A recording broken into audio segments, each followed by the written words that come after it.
Os irmãos têm o esboço da pregação em seus boletins. Enquanto o microfone permitir que nós tenhamos a pregação amplificada, vou guardar um pouco da voz. Eu os convido a abrirem suas Bíblias inicialmente na Epístola de Tiago. Depois iremos até o Evangelho.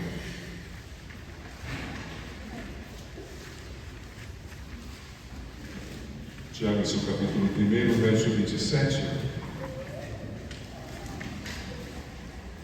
diz assim a palavra do Senhor: a religião pura e sem mácula para com o nosso Deus e Pai é esta: visitar os órfãos e as viúvas nas suas tribulações, e assim mesmo guardar-se incontaminado do mundo. E vou com os irmãos até Mateus. Confesso que deixarei marcado o texto de Tiago. E vou até Mateus, em seu capítulo 5, ler os versos 6, 7 e 20.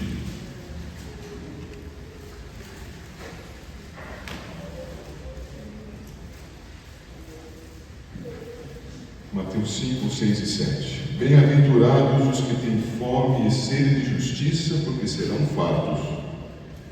Bem-aventurados os misericordiosos, porque alcançarão misericórdia. E o verso 20. Porque vos digo que se a vossa justiça não exceder em muito a dos escribas e fariseus, jamais entrareis no reino dos céus. Oremos. Ó Deus, tem misericórdia de nós, pecadores, Senhor. Concede em nome do Senhor Jesus que os textos já lidos, o tempo que já passamos em oração, cantando a Ti, tudo pela mediação do Senhor Jesus, tenha sido por Tua graça recebido diante de Ti como aroma agradável, como fruto verdadeiro, espiritual. O Senhor nos conceda a bênção de estarmos caminhando em fidelidade e de prosseguirmos assim, Senhor. Nesta hora te pedimos, Senhor Deus, em nome de Jesus, abençoa-nos para que o nosso entendimento da palavra seja fiel, que a palavra seja pregada com clareza, para que a igreja aprenda, Senhor Deus, tenha pelo Espírito Santo a aplicação em seus corações e tenha um novo olhar para a vida, um olhar fiel à Tua palavra, para o louvor e honra da Tua glória, Senhor. Conceda a Tua bênção, nós carecemos de Ti. Em nome de Jesus nós oramos, Senhor. Amém. Meus queridos, a sua religião inclui a misericórdia? A sua religião está voltada para si mesmo, para a satisfação dos seus anseios? Ou ela vai além? Porque é verdade que em Cristo Jesus nós temos os nossos pecados perdoados, temos a nossa ansiedade vencida, temos a esperança fortalecida em nossos corações. Tudo isso nós temos pela graça de Deus. Isso está em nós.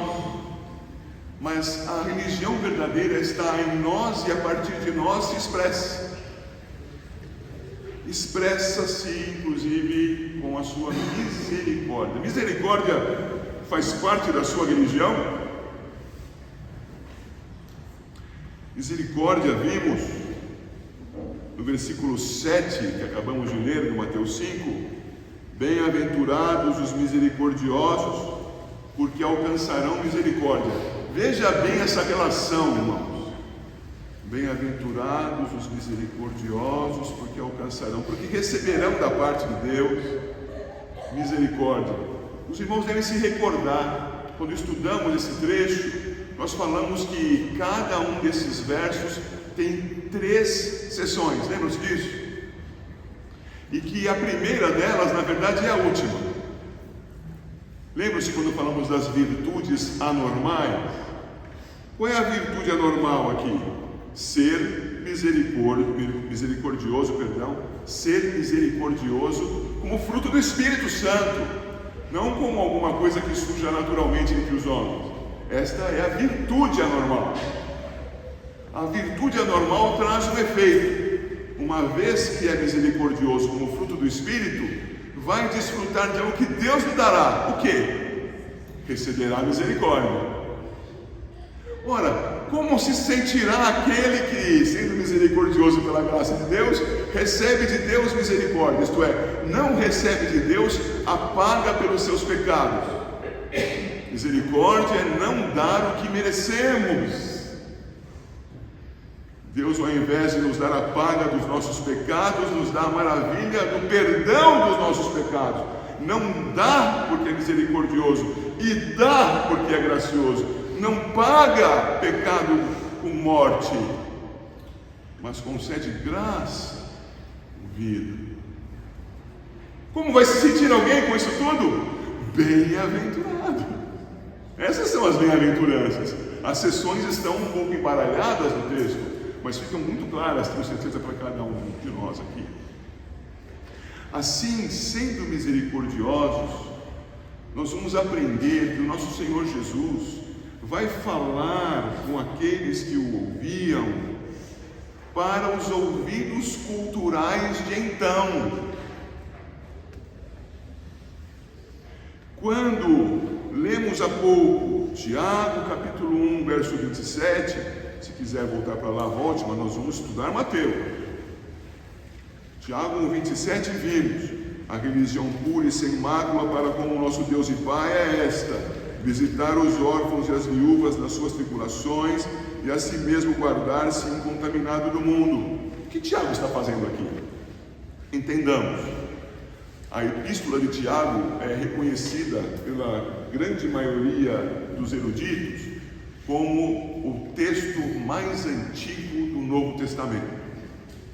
Um texto escrito, crê-se, pelo líder da igreja em Jerusalém, no período do livro de Atos dos Apóstolos, ao menos até o capítulo 15. Quando no capítulo 15 de Atos você faz a sua leitura e percebe que há um presidente no concílio ali. E o presidente é Tiago. Tiago, que depois na cartinha, lá no final da Bíblia, uma daquelas epístolas gerais de Judas, é chamado de o irmão do Senhor.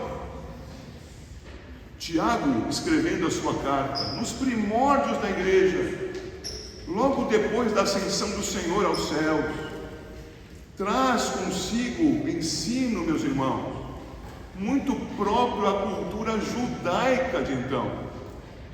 Entendam, Paulo pregou o evangelho para gentios, para outros povos.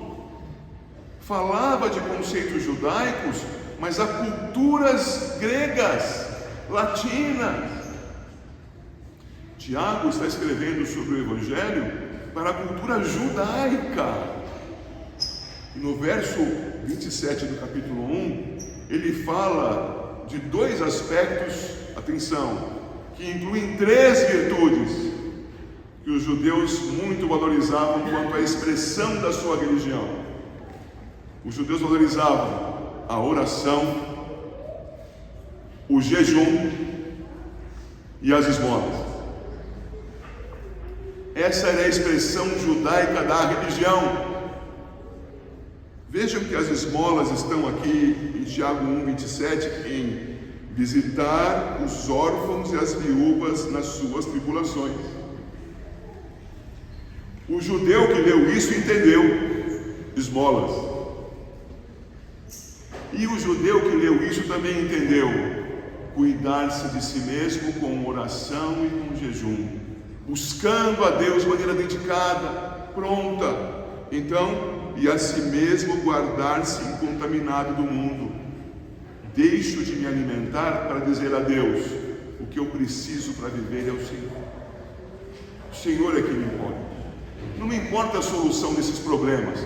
Há muitos que jejuam porque querem resolver problemas. Jejum não é isso.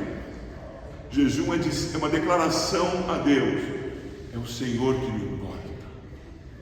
O que vier, É o Senhor que tem o poder para resolver ou não, mas é o Senhor que me importa. Nem o alimento me importa, o Senhor sim. E quem faz isso está orando, ao dizer, é o Senhor que me importa. Percebe? Oração, jejum, esmolas. É o conceito judaico que está registrado por Tiago. Observem, por favor, agora no capítulo 5 de Mateus, o verso 20.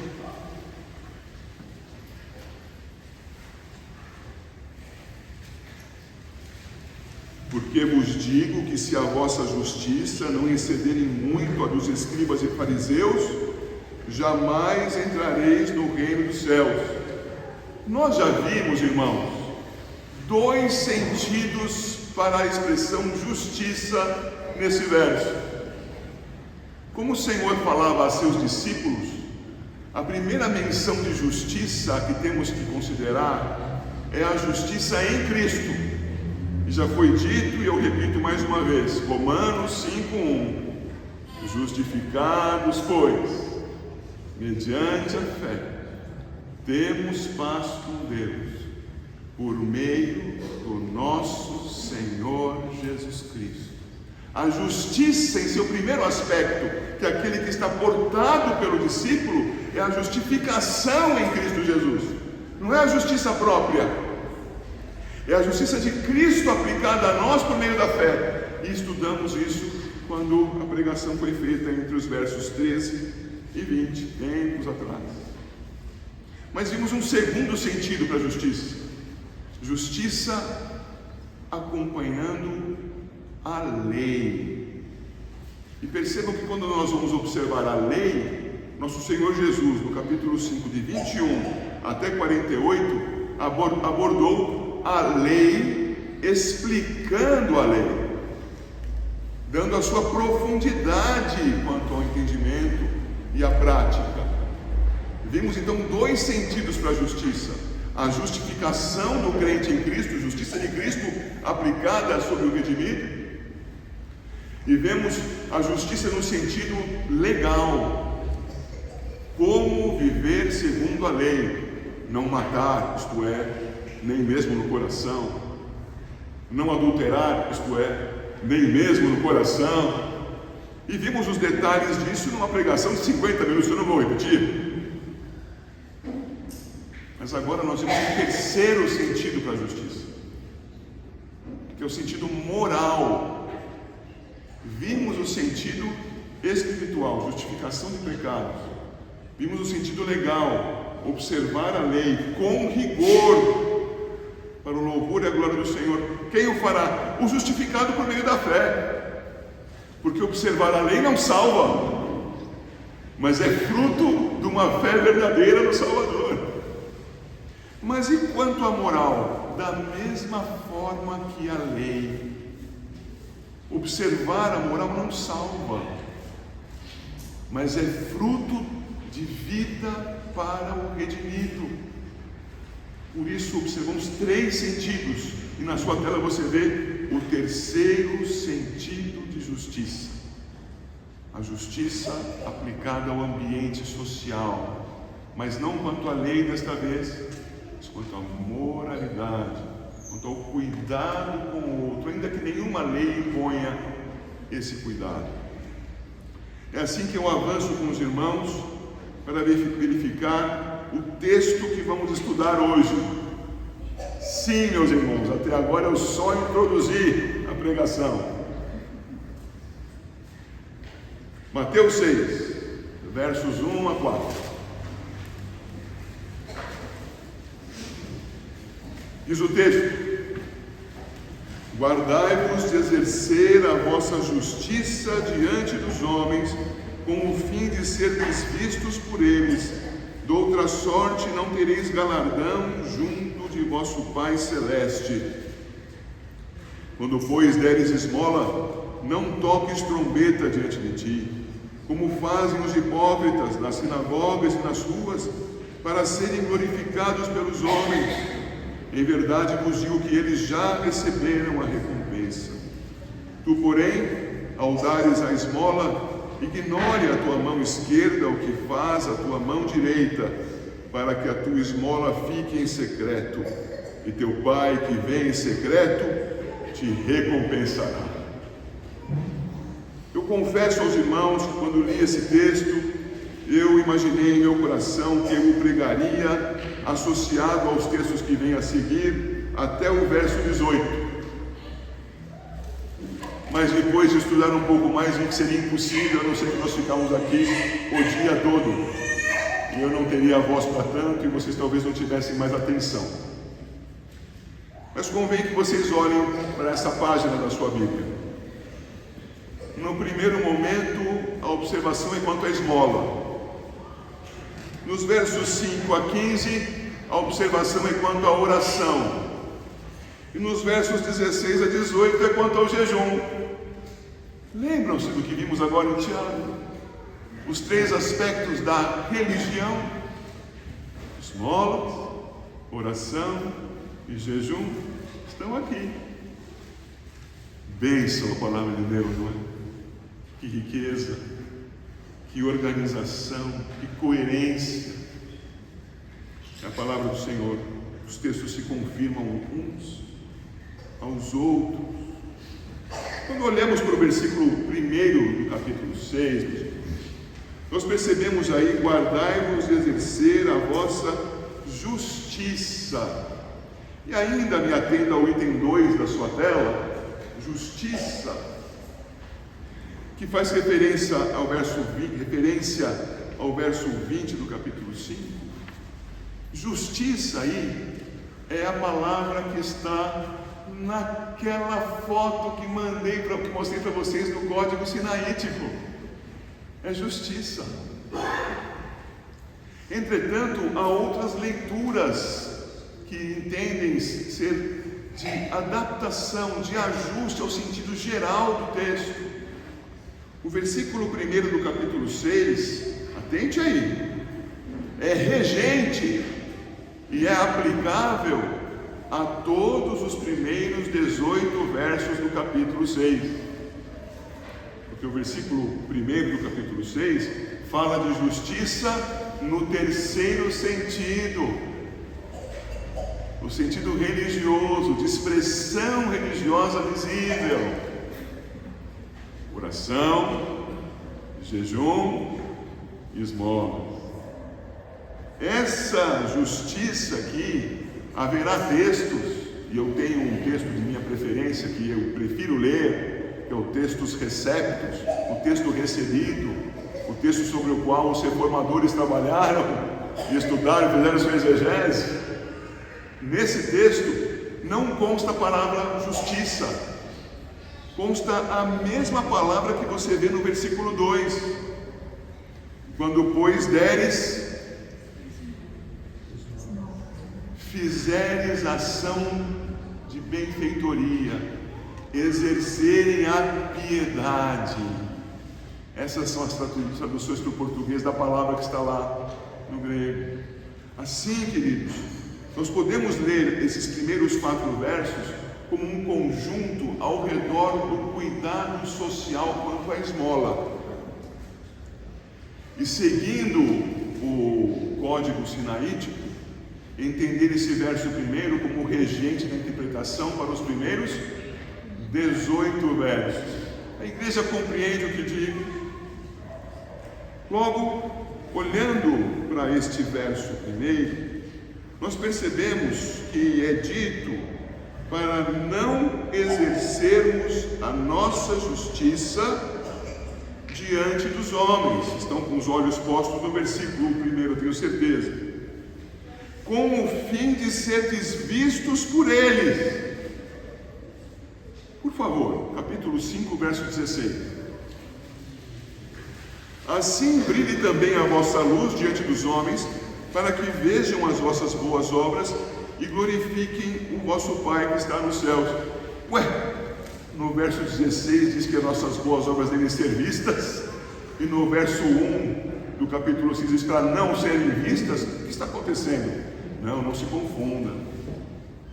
O verso 16 do capítulo 5 não diz que está alguma coisa de oposição quanto ao capítulo 6, verso 1. diz que a objetiva, a razão de ser das ações do discípulo de Cristo é sim que sejam vistas para que seja glorificado o vosso Pai que está no céu. E qual é o objetivo de quem age no versículo 1 do capítulo 6? Para que seja glorificado o meu nome. O Senhor então diz: não exerça a vossa justiça diante dos homens com o fim de seres vistos. Assim nós temos que a intenção é vista pelos, com o fim de, pode nem aparecer por aí. Quantos de nós já nos deixamos enganar por pessoas que pareciam ser, que as Escrituras chamam assim, cordeirinhos? E as Escrituras também nos dizem que eram lobos em peles de cordeiro. Achávamos que estava tudo maravilhoso. Aos nossos olhos, perfeita religião. E Deus, vendo a intenção, sabia que aquilo era forjado, falso. Observem, meus irmãos, que uma vez mais nosso Senhor Jesus trabalha com aspectos que não são visíveis aos nossos olhos. Onde matamos as pessoas? Infelizmente, a maior frequência dos assassinatos é nos nossos corações. Onde, infelizmente, cometemos adultério? É nos nossos corações. Só neles não. Alguns dão um passo além, pioram ainda mais as coisas, mas Deus conhece o seu coração. Onde agimos para o louvor e glória do nosso Deus? Onde começa essa ação? No coração. No coração também começa o vício de querer elogio. Irmãos, vigiem-se, porque a sua intenção é conhecida pelo Senhor. O que move a sua boa ação? Continue vendo o verso 1. Com o fim de seres vistos por eles, doutra sorte não tereis galardão junto de vosso Pai Celeste. Isto é, se você exercer a sua misericórdia a fim de ser visto, você não receberá misericórdia. A palavra galardão aqui do verso 1 do capítulo 6 é a mesma palavra do verso 46 do 5, traduzida aí por recompensa. O Senhor olha para o seu servo, olha para o seu redimido, vê que ele age pelo poder do Espírito, para o louvor da sua glória e para o bem do outro. O que o Senhor faz diante desse? Podia simplesmente dizer: não fez mais que a obrigação, mas o Senhor recompensa. Mas não o fará por identificar naquele coração o interesse pela recompensa. Como está a sua intenção, meu irmão? Intenção. Nada que seja visto pelos outros. Como está? Examine-se. Veja, por favor, o versículo 2. O versículo 2 traz para esta pregação o seu título: o toque da trombeta. Não é uma pregação escatológica. Versículo 2 diz: quando, pois, deres esmola, não toques trombeta diante de ti, como fazem os hipócritas, nas sinagogas e nas ruas, para serem glorificados pelos homens. Em verdade vos digo que eles já receberam a recompensa. Meus amados, especialmente os pais agora olhando para os seus boletins na 4ª página, existe aí um desenhozinho com alguém que está fazendo uma selfie enquanto entrega uma oferta, uma esmola para alguém. tem uma pergunta aí para as crianças responderem. Ele está tocando trombeta? As crianças poderão responder e pintar os seus desenhos. Nem sempre é com uma trombeta que tocamos trombeta. E nos nossos dias, meus irmãos, tocamos trombeta no mais poder. Eu não sei como é que vocês estão me ouvindo aqui, que deve ter trombeta soando pelo mundo em alto som. Muita trombeta. Selfie, selfie, selfie. Eu fiz, eu sou, eu tenho, eu faço. O texto nos diz: quando dermos esmola, não deve se tocar trombeta. Logo, não se deve anunciar. Por vezes nós ficamos sabendo de algumas ações que, a título de exemplificação, são anunciadas. Nós veremos, por exemplo, os apóstolos fazendo algumas coisas e dizendo depois em cartas: sede meus imitadores. Ora, imitar em quê? Naquilo que ele disse que fez. Logo há lugar para dizer o que foi feito. Precisamos entender a diferença entre a ação para a glória de Deus, que depois é usada como exemplo, e a ação para a própria glória, que é anunciada a fim de angariar simpatias, angariar abraços, sorrisos, aprovações. Irmãos, existe uma bênção que Deus nos concede a esse respeito, e se chama discernimento. É preciso que nós discernamos as nossas intenções e as nossas ações, mas também é importante que nós discernamos as intenções e ações dos outros, observando como o nosso Senhor Jesus nos ensina ao final do capítulo 7 do Sermão do Monte, de Mateus, portanto, que pelos frutos conheceremos as árvores. Nós nunca veremos corações, mas veremos frutos. Veremos pessoas dizendo com toda a humildade: fui eu que fiz, esperando pelo aplauso. E se o aplauso não vem? Não fui reconhecido, não gostam de mim, acho que vou procurar outro círculo de relacionamento, onde as minhas habilidades, os meus valores sejam reconhecidos. Queridos, não confundamos as coisas. Todos nós devemos trabalhar, e trabalhar muito bem, e ao que trabalhar bem, faz jus a recompensa, faz bem o reconhecimento.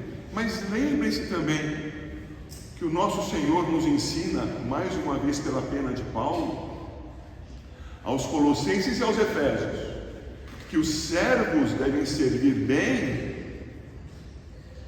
como ao Senhor. Servir bem ao Senhor no trabalho que faz, porque ao fazer bem o que faz, fará boas obras diante dos homens, e quem será glorificado? Deus. Esperamos Deus. Mas isso pode respingar em nós, e glória a Deus por isso. Se nós trabalharmos para a glória de Deus, é possível que sejamos reconhecidos como bons trabalhadores. Esse aspecto foi valorizado pelo sociólogo importante no século passado e tornou-se um padrão de interpretação sociológica chamado Max Weber. Qual foi o padrão que ele viu? Os cristãos fazem as coisas para serem recompensados por Deus. Max Weber leu corretamente, irmãos? Não. Mas se tornou padrão. O que ele deveria ter visto? Os cristãos trabalham para a glória de Deus, e glória a Deus, Ele os abençoa, Ele os sustenta, Ele os enriquece, ou ao menos não os permite ficar esmolando. O que o Senhor nos ensina aqui, queridos, é trabalharmos com intensidade, com dedicação, mas não para nós mesmos. sermos bons, ofertantes, esmoladores, se é que essa palavra existe, mas com que objetivo? A glória do Senhor. Expressar amor a Deus sobre todos, e nesse amor, expressar amor ao nosso próximo. Os irmãos compreendem? Mas o que acontece com quem faz diferente disso? Quem faz diferente disso, toca a trombeta. Não trabalha bem para a glória de Deus, não ajuda o próximo para a glória de Deus, faz as coisas para a própria glória. O que o Senhor diz a esse respeito? Verso 2: já que eles fazem para serem glorificados pelos homens, em verdade vos digo que eles já receberam a recompensa.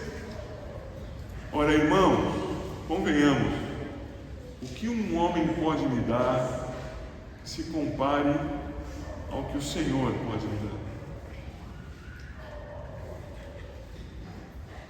Como discípulos do Senhor, será que eu posso acrescentar que um homem pode me dar? Jorge Soros,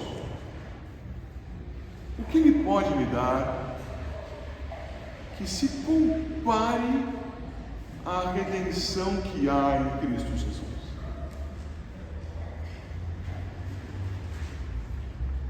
Logo, a maior glória que alguém possa me dar é pobre diante daquilo que o Senhor já nos deu, mas Ele diz que ainda dará. Mas os que tocam trombeta já receberam a sua glória. Querido, onde você está? Como está a sua intenção? E, perdão, Hamilton, não é para você isso aqui, viu? Como está a sua trombeta? Espero que esteja entupida, que você não a queira tocar. Há aqueles, porém, que cumprem capítulo 5, verso 7. Bem-aventurados os misericordiosos, porque alcançarão, receberão de Deus misericórdia. Os misericordiosos, uma virtude incomum, a virtude anormal, a virtude que o Senhor concede aos seus redimidos. Estes misericordiosos receberão misericórdia do Senhor. Então diz aqui o versículo 3: tu, porém, ao dares a esmola, ignore a tua mão esquerda o que faz a tua mão direita, para que a tua esmola fique em secreto, e teu Pai que vem em secreto te recompensará.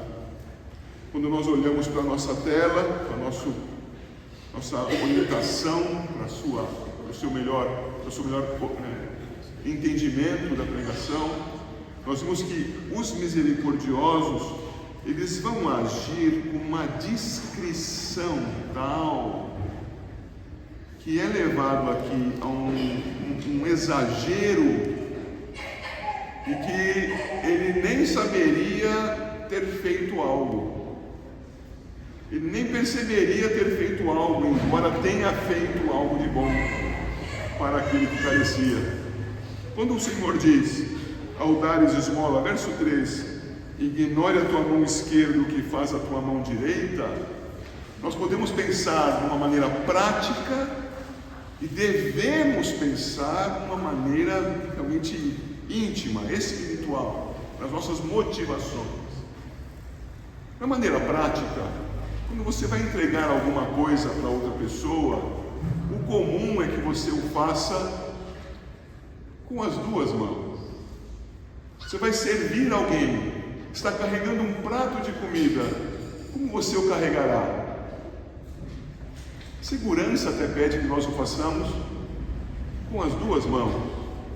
Você vai carregar uma vestimenta para alguém que carece de roupas, você comumente fará isso com as duas mãos. A ideia aqui então é que se você vai fazer isto, veja, observação prática, seja tão discreto que uma mão só baste. E essa mão o faça de maneira muito discreta, imperceptível ao mundo, imperceptível até mesmo para a outra mão. Nosso Senhor Jesus, comentando a esse respeito, ele vai tratar no capítulo 25 aqui de Mateus, quanto ao seu sermão escatológico, do juízo daquele que vem com seus anjos em glória e assentado no seu trono, faz juízo entre aqueles que estiverem à sua direita e à sua esquerda. Ele os separou, ovelhas à direita, bodes à esquerda. E ao fazer a separação, ele diz algumas coisas muito boas que foram feitas por aqueles postos à sua direita, as ovelhas. Ele diz várias benfeitorias, várias ações elogiáveis, mas quando ele acaba de dizer essas coisas, aqueles que são as ovelhas dizem: Senhor, quando te fizemos isso? Os irmãos entendem? Não sabe a mão esquerda o que faz a direita. A ação é movida pelo Espírito, logo ela é feita por louvor da glória do Senhor. Eu nem percebo o que estou fazendo e já fiz. Não percebo que há uma benfeitoria nisso, que há uma manifestação de bondade para o outro, porque meu objetivo é a glória de Deus, a expressão da salvação que Ele colocou em mim. Você sabe o que acontece com os bodes? Os bodes têm perfeita noção do que fez a mão direita e a esquerda. Quando foi que nós não te auxiliamos? E a palavra do Senhor é: para trás de mim, vão para as trevas, para o lugar do vigia de Deus. Esse é um sentido prático com aplicação espiritual. Então a descrição faz parte daquilo que nos move o corpo, mas que provém da nossa alma, vem do nosso coração, aquilo que nos faz agirmos em favor do outro, por louvor da glória de Deus. Agora percebam, por favor, o que diz o verso 4 do texto que estudamos: para que a tua esmola fique em secreto, e teu Pai que vem em secreto te recompensará. Esse é o texto Westcott Hort traduzido aqui. É o texto Nestle Aland. Pastor, por que está falando essas palavras aí? Você sabia que há famílias de textos gregos, e estes são de uma família de textos. Outra família de textos diz que o Senhor trará à vista. Ele não apenas recompensará, Ele trará à vista. Não é isso que significa o galardão? Em fazer com que a recompensa se torne visível. Mas o que move o coração do agente? Agir em secreto, agir para a glória do Senhor. Mas o que faz o Senhor? Recompensa à vista. Eu tenho aqui no meu coração, minha imaginação, irmãos, e naquele dia em que o Senhor vier nos buscar, eu lá no fim da fila, atrás de uma multidão, vou ver o Senhor com Moisés pertinho, com Paulo pertinho, Pedro pertinho, gente que andou aos pés do Senhor Jesus, apesar de pecadores, servindo ao Senhor de todo o coração. Davi lá pertinho, um homem segundo o coração de Deus. Porque o Senhor recompensa e põe à vista, creio, naquele dia, quando Ele vier buscar a sua igreja. Meu objetivo de vida não é este.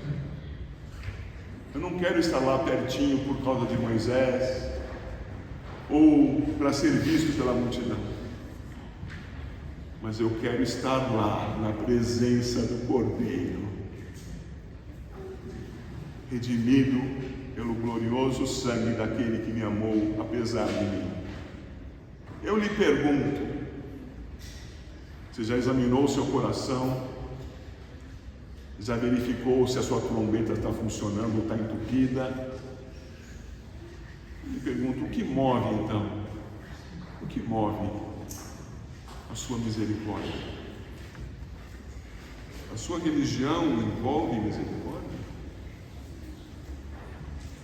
O seu coração responde essa pergunta com um sim. A minha religião, porque é a religião de Cristo, a religião das Escrituras, inclui a misericórdia. Para a glória de Deus. Tudo que eu sou e que eu tenho é para a glória de Deus. Deus, em nome de Jesus, faz com que isso seja verdadeiro em minha vida. Olha assim ao Senhor. Move-nos, Senhor, para que em verdade a religião seja praticada no aspecto das esmolas, todo o nosso coração, para o louvor da Tua glória. Deus abençoe assim a igreja, em nome de Jesus.